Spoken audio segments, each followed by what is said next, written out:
Hello friends, welcome to my channel Eat Well Feel Good. இன்னைக்கு நாம ஒரு சூப்பரான பிரியாணி ரெசிபி தான் பார்க்க போறோம். நீங்க வீடியோ பார்க்கும்போதே நினைச்சிருப்பீங்க நான்வெஜ் பிரியாணின்னு, பட் இது நான்வெஜ் பிரியாணி இல்ல, வெஜ் பிரியாணி தான்.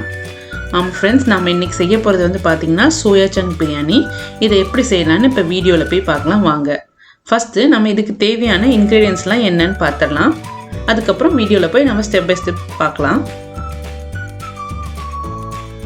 சோயா சங்க் பிரியாணி செய்கிறதுக்கு ஃபஸ்ட்டு நம்ம ஒரு குக்கரை ஹீட் பண்ணிக்கலாம். குக்கர் ஹீட் ஆனதுமே நம்ம அதில் 3 டேபிள் ஸ்பூன் அளவு ஆயில் ஆட் பண்ணிக்கலாம்.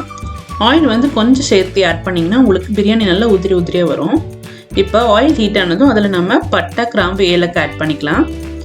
இது கூடவே நம்ம பிரியாணி இலை ஆட் பண்ணிக்கோங்க. இது கூட நம்ம 1 டீஸ்பூன் அளவு சோம்பு ஆட் பண்ணிக்க போகிறோம்.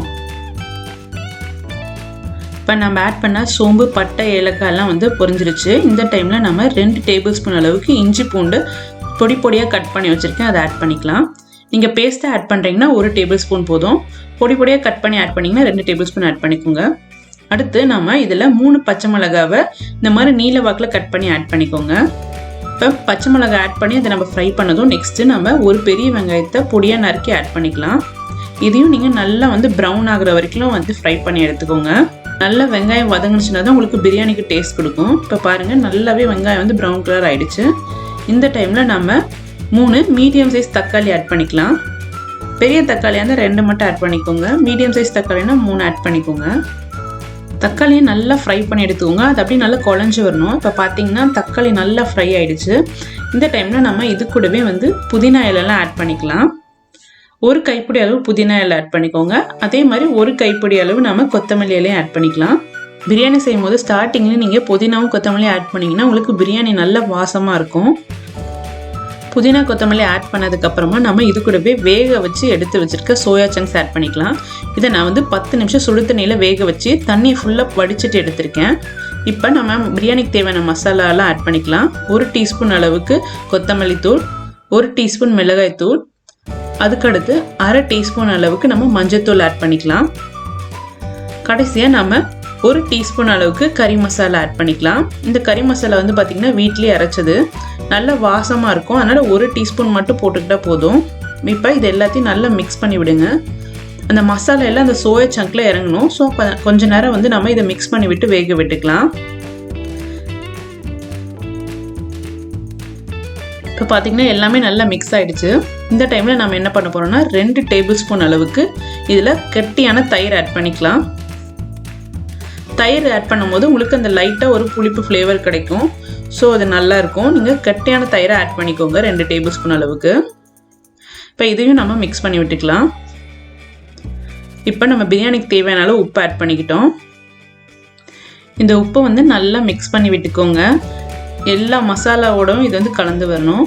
இப்போ இதெல்லாம் நல்லா கலந்து விட்டதுக்கப்புறமா நம்ம பிரியாணிக்கு தேவையான அளவு தண்ணி ஆட் பண்ணிக்கலாம். இங்கே நான் வந்து பார்த்திங்கன்னா 2.5 கப் அளவு தண்ணி ஆட் பண்ணிக்கிறேன். நான் எடுத்திருக்க அரிசியோட அளவு வந்து பார்த்திங்கன்னா 1.5 கப்பு. ஸோ நான் 2.5 கப் அளவு தண்ணி ஆட் பண்ணிக்கிறேன். நீங்கள் எந்த கப்பு டம்ளர் எடுக்கிறீங்களோ அதிலே தண்ணியை மெஷர் பண்ணிக்கோங்க, அரிசியை மெஷர் பண்ணிக்கோங்க. ஸோ 1.5 கப்புக்கு அரிசிக்கு நான் 2.5 கப் தண்ணி ஊற்றிருக்கேன். இப்போ தண்ணி ஆட் பண்ணி இந்த மாதிரி கொதி வந்ததும் நம்ம அரிசி ஆட் பண்ணிக்கலாம். இந்த மாதிரி கொதி வந்து உங்களுக்கு நல்லா பபுள்ஸாக வரணும். அதுக்கப்புறம் தான் நம்ம வந்து அரிசி ஆட் பண்ணிக்கணும்.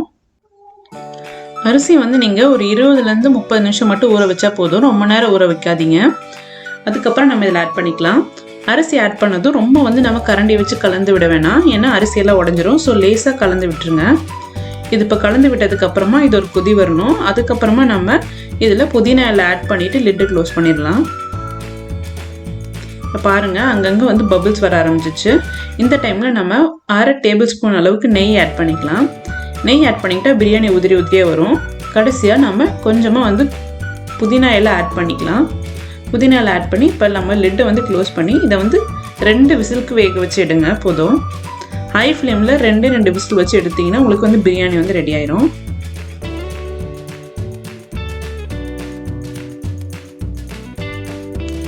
இப்போ நம்ம 2 விசிலுக்கு வேக வச்சதுக்கப்புறமா ஸ்டீம் ஃபுல்லாக போனதுக்கப்புறம் ஓப்பன் பண்ணுறேன். பாருங்கள், நம்ம பிரியாணி வந்து சூப்பராக ரெடி ஆகியிருந்திருக்கு. ஓப்பன் பண்ணதுமே சூப்பரான ஸ்மெல்லு, நான்வெஜ் பிரியாணி மாதிரி நல்ல வாசனை. இப்போ நான் எடுத்து காட்டுறேன் பாருங்கள். இந்த மாதிரி ஒரு ஸ்பூனோ இல்லை ஃபோர்க்கோ வச்சு சைடெல்லாம் எடுத்து விட்டுருங்க. கரண்டி வச்சு எடுத்திங்கன்னா உங்களுக்கு அரிசி உடஞ்சிரும். ஸோ நம்ம ஃபஸ்ட்டு எடுத்துடும் போது இந்த மாதிரி ஸ்பூனோ ஃபோர்க்கோ வச்சு சைட்லேருந்து எடுத்து விட்டுட்டு அதுக்கப்புறமா நம்ம ஒரு கரண்டி போட்டு பரிமாறிக்கலாம். அரிசினா பாருங்கள் நல்லா உதிரியாக வந்திருக்கு. தண்ணியோட அளவு கரெக்டாக இருக்கும்போது தான் உங்களுக்கு இந்த மாதிரி அரிசி உதிரியாக வரும்.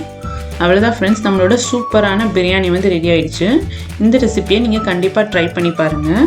இந்த ரெசிபி உங்கள் எல்லாருக்கும் பிடிச்சிருக்குன்னு நினைக்கிறேன். இந்த ரெசிபி உங்கள் எல்லாருக்கும் பிடிச்சிருந்துச்சுன்னா இந்த சேனலுக்கு லைக் அண்ட் சப்ஸ்கிரைப் பண்ணுங்கள். தேங்க்யூ.